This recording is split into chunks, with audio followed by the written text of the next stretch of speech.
Succede a Percoto, siamo in provincia di Udine, qui si produce grappa sin dal 1897. Il fumo esce dai tini anche di notte, i profumi delle vinacce stimolano l'olfatto ma anche la memoria.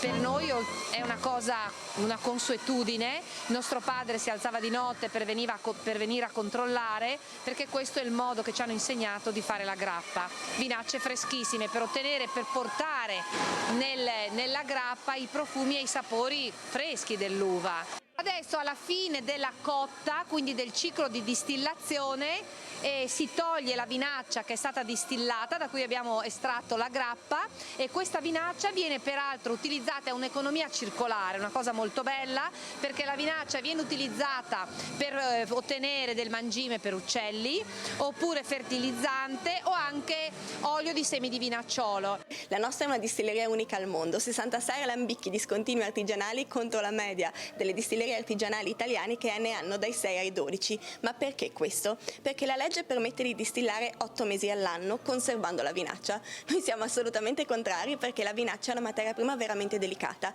e per poterne rispettare le qualità e la freschezza noi distilliamo solo per 8 settimane all'anno. Si va in base alla vendemmia. Normalmente noi distilliamo H24 sabato e domenica fino alle 14 per almeno 5 settimane, il clou della vendemmia. Dipende quando vi portano l'uva, sì, insomma, sì. le bucce dell'uva. Siamo assolutamente legati in modo stretto alla vendemmia dei produttori di vino. È bello questo, c'è una simbiosi fra produttori di vino, produttori di grappa, no? E la cosa bella è che i nostri fornitori ci conoscono da talmente tante decadi che sanno perfettamente che tipo di vinaccia riceve Nonino. Un mondo che sta cambiando, quello della grappa, non più liquore povero, ma distillato che al pari di gin e vodka viene usato anche per la preparazione di raffinati cocktail. E se nelle distillerie in passato tutto era declinato al maschile, quella dei Nonino è invece un'azienda dove a prevalere sono le donne. È il destino, perché effettivamente 3 sorelle, la nuova generazione, su 8 nipoti, 7 bambine, ragazze ormai, abbiamo chiuso col botto perché 2 gemelle, soprattutto una famiglia dove c'è una grande complicità, una grande unione, anche se c'è sempre anche tanta lotta continua, non è che va tutto in armonia, e forse, come dice la mamma, è proprio attraverso questo continuo incontro-scontro che nascono anche idee, la voglia di essere bravi, la voglia di essere visionari, la voglia di mettersi in discussione ogni giorno.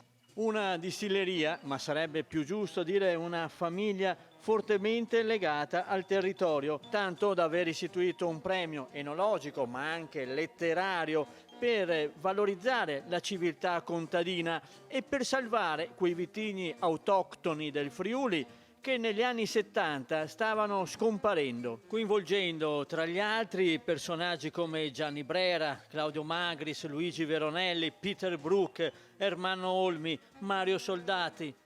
Un grandissimo legame col territorio. Noi siamo friulani, ma nel senso che siamo estremamente legati alle nostre radici, alla terra, alla cultura contadina, ed è a questo che si deve anche la nascita del Premio Nonino, un'occasione per noi di grande crescita anche personale. Basti pensare che la giuria del Premio Nonino ha potuto anticipare ben 5 premi Nobel, ai quali se ne è aggiunto da pochissimo un sesto. Giorgio Parisi, Nobel per la fisica 2021, era stato premiato qui in Friuli in occasione dell'edizione 2005 del premio Nonino Risit d'Aur.